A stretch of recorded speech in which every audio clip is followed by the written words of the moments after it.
Hi, this is Revathi. Welcome to అందమైన కథల పొదరిల్లు. Video చూస్తున్న ప్రతి ఒక్కరికి, అలాగే లైక్స్ కామెంట్స్తో ఎంకరేజ్ చేస్తున్న వారందరికీ నా హృదయపూర్వక ధన్యవాదాలు. ప్రేమ మనసులో ఎపిసోడ్ నెంబర్ 106. అశోక్ వెంట పడుతుంటే రేణు అలా అల్లరిగా పరిగెత్తుకుంటూ వెళ్ళి అప్పుడే ఫంక్షన్కి వస్తున్న పూర్ణ గారికి భారతికి తగిలి కింద పడబోతుంటుంది. పూర్ణ వెంటనే కింద పడబోతున్న కోడల్ని పట్టుకొని సీరియస్గా చూస్తూ, ఏంటే ఈ పరిగెత్తటం, కింద పడితే కాళ్ళు చేతులు విరుగుతాయని తెలియదా అని అడుగుతుంది. సారీ అత్తయ్య, మీ అబ్బాయి కారణంగానే ఇలా పరిగెడుతున్నాను అని అంటుండగానే అశోక్ వచ్చి, నాన్నగారు రాలేదమ్మా అని అడుగుతాడు. పూర్ణ కాస్త బాధపడుతూ, రాలేనని చెప్పారు, ఎన్నోసార్లు అడిగి చూశాను, కానీ రావడానికి ఇంట్రెస్ట్ చూపించలేదు అని అంటుంది. తండ్రి రాకపోయేసరికి అశోక్ బాధపడుతూ తిరిగి భారతి వైపు చూసి, బావా లాస్య కూడా రాలేదేంటక్క అని అడుగుతాడు. వాళ్ళ అన్నా చెల్లెలకి ఏవో పనులు ఉన్నాయంట తమ్ముడు, అందుకే రాలేదు అంటుంది భారతి. ఇంతలో మూర్తిగారు దంపతులు, నారాయణ దంపతులు, వంశీ దివ్య కూడా వచ్చి వాళ్ళని రిసీవ్ చేసుకుంటారు. పూర్ణ దివ్య చేతుల నుంచి బాబుని తీసుకుంటూ, నువ్వు బాబుతో మా ఇంటికి వచ్చిన రోజు కూడా బాబుని చూడలేకపోయాను అని అంటుంది బాధపడుతూ. భారతి కూడా బాబుని తీసుకొని ముద్దాడుతుంది. వారిని లోపలికి తీసుకెళ్ళి దివ్య అంటాడు వంశీ. రండి అని అందరూ కలిసి వాళ్ళ ఇద్దరిని లోపలికి తీసుకెళ్తారు. వంశీ మొహంలో చక్రవర్తి గారు రాలేదనే బాధని అశోక్ గమనిస్తాడు. మరికొద్దిసేపట్లో బంధువులు మిత్రుల సమక్షంలో బారసాల ఫంక్షన్ మొదలవుతుంది. పంతులు గారు ఎదురుగా కూర్చున్న వంశీ దివ్య పిల్లల్ని ఆశీర్వదిస్తూ మంత్రాలు చదువుతుంటాడు. వంశీ దివ్య తమ ఇద్దరి పిల్లల్ని చూసుకొని ఆనందపడుతుంటారు. అశోక్ రేణు కూడా వాళ్ళ పక్క నిలబడి ఆనందంతో ఆ ఫంక్షన్ చూస్తుంటారు. పూర్ణ వీడియో కాల్ ద్వారా మాలినీదేవి గారికి ఫంక్షన్ ఏర్పాట్లను చూపిస్తుంటే మాలినీదేవి గారు కూడా సంతోషంగా చూస్తుంటారు. అశోక్ చీరకట్టులో ఉన్న రేణు నడుము దగ్గర గిల్లి తన చెవి దగ్గరికి వచ్చి, నన్నెప్పుడు తండ్రించేస్తావు అని అడుగుతాడు. త్వరగా తండ్రిని చేయాలని నాకు కూడా ఉంది. మరి తమరు లాస్యకి త్వరగా మొగుని చూసి పని పూర్తి చేస్తే తర్వాత మనం తల్లిదండ్రులు అయ్యే పనిలో ఉందాము అంటుంది నవ్వుతూ. అలాగే మేడం, అమ్మ నాన్న నేను ఆ పనిలోనే ఉన్నాము అంటాడు అశోక్. ఇక్కడ పంతులు గారు మంత్రాలు చదవటం పూర్తి చేసి, బాబుకి ఏ పేరు పెట్టాలో చెప్తే నామకరణం చేస్తాను అని అంటాడు. దివ్య కాస్త కంగారు పడుతూ, బాబుకి ఏం పేరు పెట్టాలో మనం అనుకోలేదు వంశీ గారు అని అంటుంది. ప్రసన్నాంబ, నారాయణ కూడా బాబు పేరు గురించి మర్చిపోయాము అని అనుకుంటారు. కంగారు పడకు దివ్య, బాబుకి ఏం పేరు పెట్టాలో నేను నిర్ణయించాను అంటాడు వంశీ. అవునా, ఏం పేరు పెట్టాలనుకుంటున్నారు అని అడుగుతుంది దివ్య.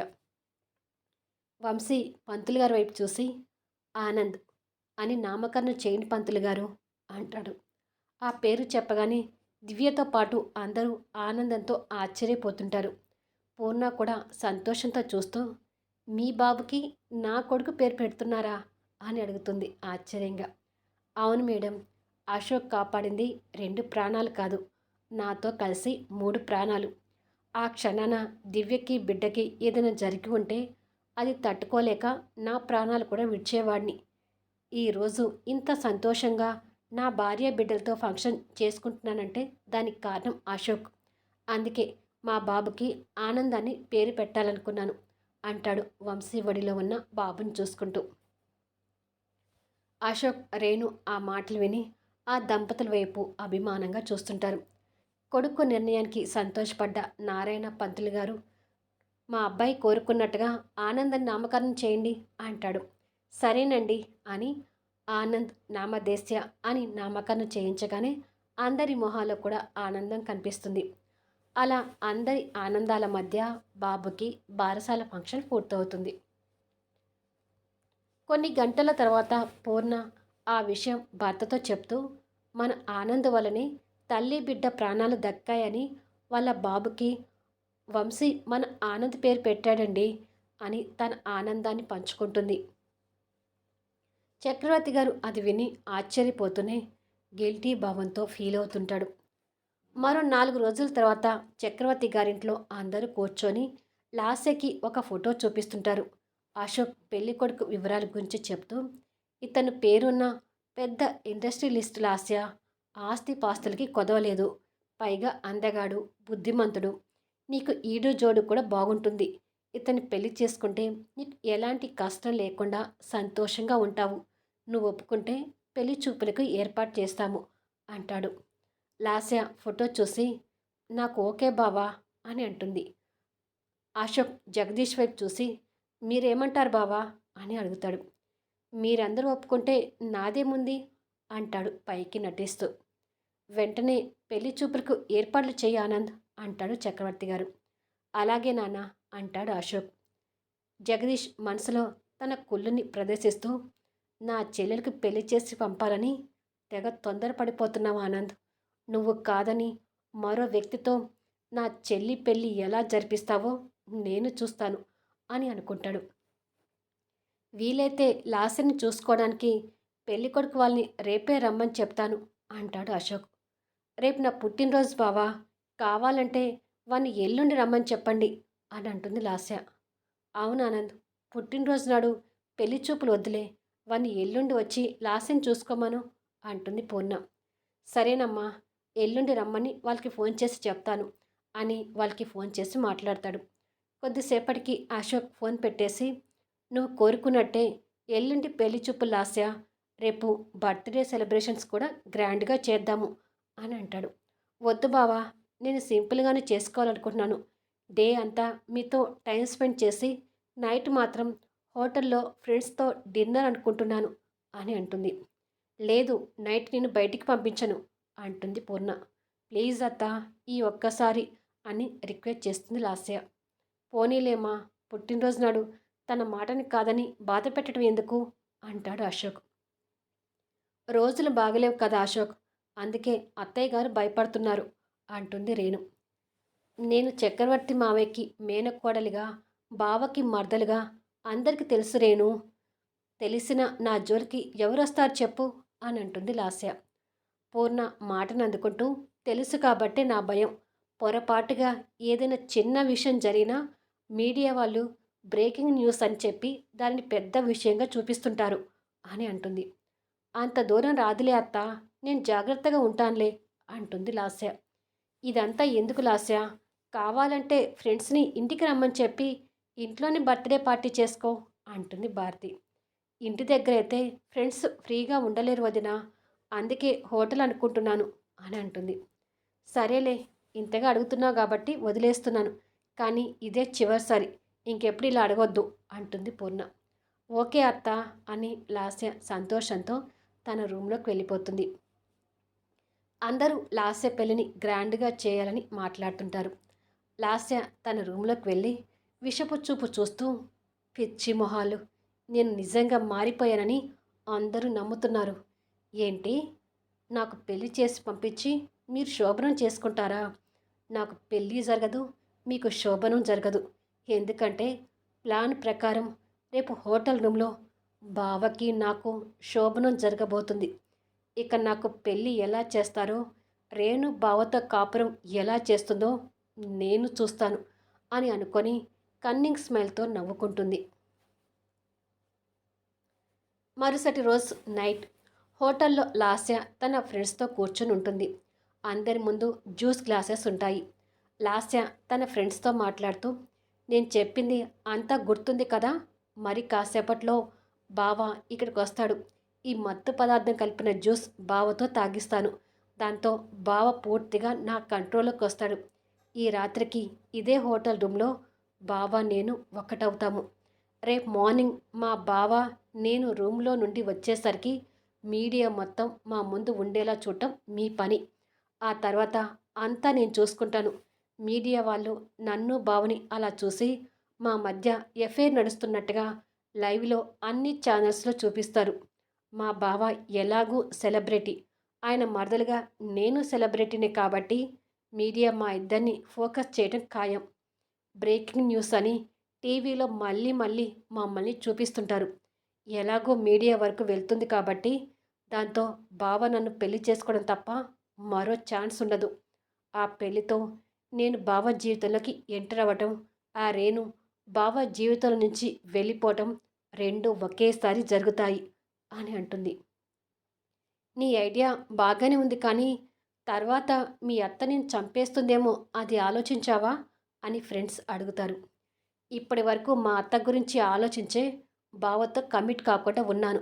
కానీ మొన్న మా అత్త నన్ను చచ్చేదాకా కొట్టింది. అందుకే అత్త గురించి కూడా ఆలోచించకుండా ఈ ప్లాన్ వేశాను అంటుంది కోపంగా. సరేనే, ఈ నైట్ మీ బావతో బాగా ఎంజాయ్ చేయి. రేపు మార్నింగ్ మీడియాతో వచ్చి మీ రూమ్ డోర్ కొడతాము అంటుండగానే దూరం నుంచి అశోక్ రావడం లాస్య చూసి, ఇష్, మా బావ వస్తున్నాడు. ఏమాత్రం మా బావకి అనుమానం రావద్దు, జాగ్రత్త అని వస్తున్న అశోక్కి ఎదురు వెళ్ళి హాయ్ బావా అంటుంది. ఏంటి లాస్య ఇది? మీ ఫ్రెండ్స్తో పార్టీ చేసుకుంటానంటే ఓకే అన్నాను, కానీ ఇప్పుడు నన్ను మీ ఫ్రెండ్స్కి పరిచయం చేయటం ఏంటి అని అడుగుతాడు. మా ఫ్రెండ్స్ ఎప్పటినుంచో నిన్ను పరిచయం చేయమని అడుగుతున్నారు బావా. ఈరోజు నా మాట కాదననే నమ్మకంతో మా ఫ్రెండ్స్కి మాట ఇచ్చాను అని అంటుంది. బర్త్డే రోజు నిన్ను బాధ పెట్టడం ఎందుకని వచ్చాను, కానీ నేను త్వరగా వెళ్ళాలి. ఇంటి దగ్గర రేణు ఎదురు చూస్తుంటుంది అని అంటాడు. అలాగే బావా, మాతో కలిసి ఒక జ్యూస్ తాగి వెళ్దు గాని అని అశోక్ని టేబుల్ దగ్గరికి తీసుకెళ్తుంది. కూర్చో బావా, వీరే నా ఫ్రెండ్స్ అని ఫ్రెండ్స్ని పరిచయం చేస్తుంది. అశోక్ వాళ్ళతో మాట్లాడుతూనే మత్తు మందు కలిపిన జ్యూస్ తాగుతుంటాడు. ఇలా కొన్ని క్షణాల తర్వాత అశోక్కి మత్తులో కళ్ళు వాలిపోతూ నాకు ఏదోలా ఉంది లాస్య అని అంటాడు. మత్తు ఎక్కుతున్నట్టుగా ఫ్రెండ్స్కి సైగ చేసి ఏమైంది బావా, కాసేపు రెస్ట్ తీసుకుంది గాని పద అని అశోక్ని ఆల్రెడీ బుక్ చేసి పెట్టుకున్న రూమ్లోకి తీసుకెళ్ళి బెడ్ మీద పడుకోబెడుతుంది. అశోక్ ఆ మత్తుతోనే మాట్లాడుతూ నేను ఇంటికి వెళ్తాను లాస్య అంటాడు. కొద్దిసేపు రెస్ట్ తీసుకో బావా, వెళ్దాము అని లైట్ ఆఫ్ చేస్తే మంచిదనుకుంటా అని అనుకొని లైట్ ఆఫ్ చేసి తిరిగి ఫ్రెండ్స్ దగ్గరికి వచ్చి నేను చెప్పింది గుర్తుంది కదా, రేపు మార్నింగ్ మీడియాతో వచ్చేయండి అని అంటుంది. అలాగే, నువ్వు చెప్పినట్టే చేస్తాము. మీ బావతో బాగా ఎంజాయ్ చేయి, బాయ్ అని చెప్పి వెళ్తారు. లాస్య రూమ్లోకి వచ్చి డోర్ వేసి మత్తులో ఉన్న అశోక్ పక్కన పడుకొని అశోక్ షర్ట్ విప్పుతుంటుంది. మార్నింగ్ అనుకున్నట్టుగానే తన ఫ్రెండ్స్ మీడియాతో సహా ఉంటారు. టీవీ న్యూస్ రిపోర్టర్స్ మాట్లాడుతూ ప్రముఖ ఇండస్ట్రియలిస్ట్ చక్రవర్తి గారి మేనకోడలు అశోక్ కుమార్ గారికి మద్దలైన లాస్య ఎవరితోనో ఎఫైర్ పెట్టుకొని ఈ హోటల్ రూమ్లో గడుపుతున్నారని సమాచారం. మరి ఆ వ్యక్తి ఎవరో తెలియాలంటే చూస్తూనే ఉండండి మా ఛానల్స్ అని మాట్లాడుతుంటారు. మరో పక్క లాస్య ఫ్రెండ్స్ రూమ్ దగ్గరికి వెళ్ళి డోర్ కొడుతుంటారు. లాస్య ఆ సౌండ్ విని మత్తుగా నిద్ర లేచి నిండా బ్లాంకెట్ ముసుగులో ఉన్న అశోక్ని చూసి అనుకున్నట్టుగానే నా ఫ్రెండ్స్ మీడియాతో వచ్చి ఉంటారు బావా, ఇప్పుడు నీ మొహం మీడియాకి ఎలా చూపిస్తావు అని సంతోషంతో నవ్వుకొని వెళ్ళి డోర్ తీసి బయటికి వస్తుంది. ఛానల్స్ వారు లాస్యని చూడగానే వాళ్ళ కెమెరాని లాస్య వైపు ఫోకస్ చేస్తూ ప్రశ్నల వర్షం కురిపిస్తుంటారు. లాస్య వాళ్ళతో కోపంగా మాట్లాడుతున్నట్టుగా నటిస్తూ ఇప్పుడేంటి మీ గోల, నేను ఎవరితోనైనా ఎఫైర్ పెట్టుకుంటాను, నా పర్సనల్ లైఫ్ నా ఇష్టం అని మాట్లాడుతుంది. ఇలా ఎన్నాళ్ళుగా ఎఫైర్ నడిపిస్తున్నారు అని ఛానల్స్ వాళ్ళు అడుగుతుంటారు. కొన్ని ఏళ్ళుగా అంటుంది లాస్య. అశోక్ వాళ్ళ ఇంట్లో అందరూ, బృందావనంలో అందరూ ఆ లైవ్ న్యూస్లో లాస్యని చూస్తూ షాక్ అవుతుంటారు. ఇంతకీ మీతో ఎఫైర్ పెట్టుకున్న ఆ వ్యక్తి ఎవరు అని అడుగుతారు రిపోర్టర్స్. బయటికి వస్తాడుగా, ఆ వ్యక్తి ఎవరో మీరే చూడండి అని లాస్య అంటుండగా ఆ వ్యక్తి రూమ్లో నుంచి బయటికి వచ్చి లాస్య వెనక నిలబడతాడు.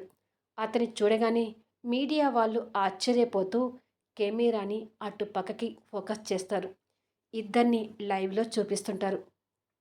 లాస్య మనసులో సంతోషపడుతూ ఎస్, అంతా నేను అనుకున్నట్టుగానే జరుగుతుంది, బావా నేను టీవీలో కనిపిస్తుంటాము అంటూ ఫ్రెండ్స్ని చూస్తుంది. తన ఫ్రెండ్స్ షాక్ అయి బిత్తరిపోతూ లాస్య వైపు చూసి ఒక్కసారి వెనక్కి చూడు అంటారు. వాళ్ళు అలా ఎందుకు అంటున్నారో లాస్యకి అర్థం కాక వెనక్కి చూస్తుంది. అంతే, షాక్తో తన కాళ్ళ కింద భూమి కంపించినట్టుగా ఉంటుంది. ఆ వ్యక్తిని చూస్తున్న తన కళ్ళు షాక్తో బైర్లు కమ్ముతుంటాయి. ఎందుకంటే అశోక్ ఉండాల్సిన స్థానంలో శ్రీరామ్ కనిపిస్తుంటాడు. శ్రీరామ్ వాళ్ళు అడిగే ప్రశ్నలకు మాట్లాడుతూ లాస్య చెప్పింది నిజమే. తనకి నాకు ఎన్నో ఏళ్ళుగా ఎఫైర్ నడుస్తుంది అని తన భుజం చుట్టూ చెయ్యి వేసి మరీ చెప్తుంటాడు. శ్రీరామ్ ఎవరు అని కామెంట్స్లో పెట్టి నా పరువు తీయకండి ప్లీజ్. కొంచెం ఎవరు ఆ పర్సన్ అనేది బ్యాక్ ఎపిసోడ్లో వెళ్ళి ఆలోచించుకోండి. మరి ఈ వీడియోపై మీ అభిప్రాయాలు తెలుపుతూ కామెంట్స్ ఇవ్వండి. అలాగే లైక్స్ ఇచ్చి ఎంకరేజ్ చేయండి.